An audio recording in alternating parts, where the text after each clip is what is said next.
Hi, I'm Dr. Rajdeep. I'm a dermatologist and dermatosurgeon practicing at Charma, a skin, hair and nail clinic attached to Chirag Hospital in JP Nagar, Bangalore. Niacinamide is one of the vitamins which is produced by the human body. Niacinamide has gained a lot of popularity in skin creams. In fact, it has been used in various skin creams because it's relatively harmless, doesn't cause any reactions, irritation. It's a wonderful moisturizing agent and it has mild anti-inflammatory properties. So niacinamide is also used in combination with antibiotic creams which are given for acne. It's used in fairness creams.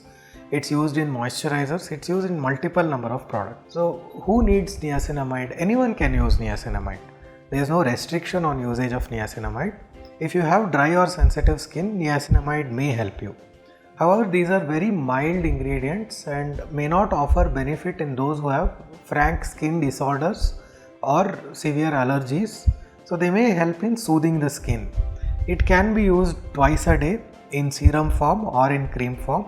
And if you are using any active like niacinamide, apply that first and then use your sunscreen or moisturizer on top of that. So there are no restrictions for usage of niacinamide. It's a very safe molecule. All of you can use it.